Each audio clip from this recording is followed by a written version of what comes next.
Shalom. My name is Yosef Yom Tov, and I'm happy to be broadcasting to you from Jerusalem, Israel. It is July 1st, 2010, and I want to talk about Zion oil. A friend of mine in 1999, his name is Ephraim Goldstein, told me about Zion oil. I don't know if he mentioned the name, but he told me that there was an oil company who was digging for oil in Israel, following a biblical passage that oil would be found as interpreted by Zion oil. That thought was kept in the back of my mind as I was intrigued by that. Then I came to Israel, and coming like most people here with rosy-eyed glasses, thinking that everything is fine in the Holy Land, until after being here for several months and realizing that everything was far from fine, that there were a lot of elements within the government that for many years have thwarted the free progress and the justice and harmony of the laws of God as should be in Israel and everywhere else in the world. And when I saw this, my thought came to Zion oil and thinking about if they find oil in Israel, that the money would just be used to continue the bad policies that are the worst policies for Israel, such as giving back such as receiving dead bodies and giving back live terrorists, such as Israel has done. Israel has given terrorists who have blood on their hands from prison, and what they got back were dead Jewish bodies. And so policies like this make Jews all over the world endangered. It endangers Jews who are now being held hostage, such as Gilad Shalit and Ron Arad, because now it can just kill them, and people will here in Israel will be demanding the bodies back, and to get them back they'll release terrorists. Now, these are the kind of evil elements that are in control of this country. Let me fast forward. About a year ago, I was searching in Facebook for names that had Zion in them. And I came up with a Zion oil page, which reminded me of the oil company that was digging in Israel that I'd been told about by my friend some 10 years previous. Now, I realized that this actually was the company. I did a little bit of research, went to their website, and I decided that I would make a phone call and speak with the CEO, John Brown. And I did call, and I managed to speak to John Brown. And what transpired next is going to be really revealing, and it's very important to everybody involved with Zion oil, investors, people who work in the company, and particularly you, John. Now, what happened was I contacted John and told him that my name is Joseph, and that I'm calling him from Jerusalem, Israel, and that I would be happy to meet with him the next time that he was going to be in Jerusalem.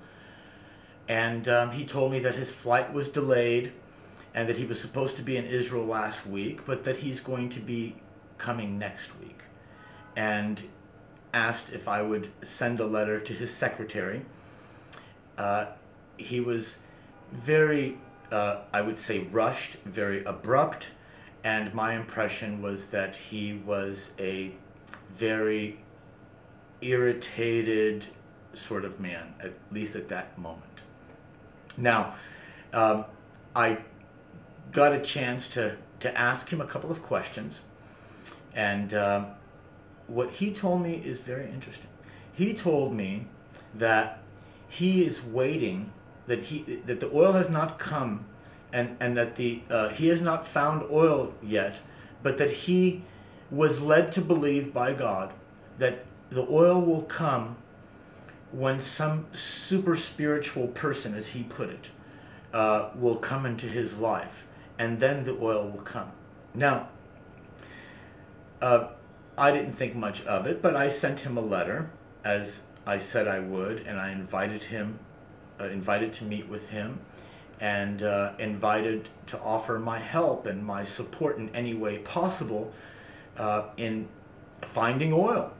Now, what happened next was really out of character, perhaps, of a man of John's magnitude, whom God, obviously, in my opinion, has been used to dig for oil. That I don't believe that John just had a dream uninspired by God. I believe that God has led John to dig for oil in Israel, and God has led John to call it the Zion oil, and God has led John to call it the Joseph Project. And God has led John to understand that the oil will not come until this person comes into his life. This super spiritual person will come into his life.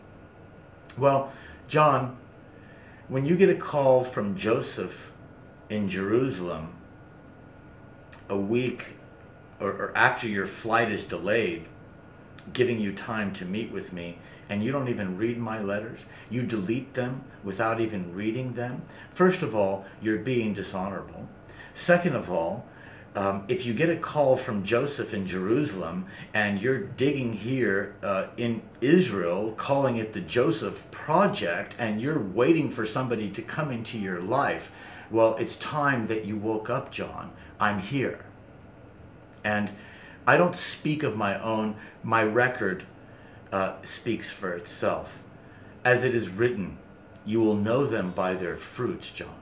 And I welcome you to inspect my fruits and to contact the people that I've had experience with and relationships with, who I've stood out in front of abortion clinics for years with, who I've gone to school board meetings in order to stop children from being infiltrated by the homosexual gay agenda and having my life threatened constantly.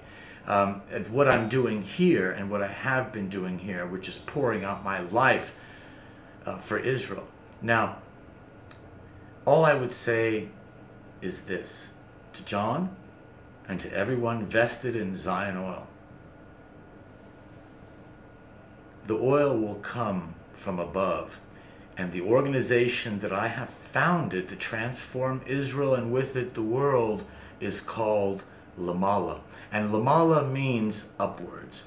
And through Jerusalem, through God, shall the world go upwards.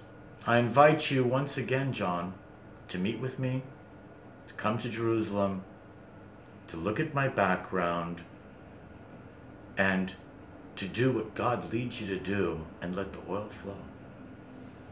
Amen.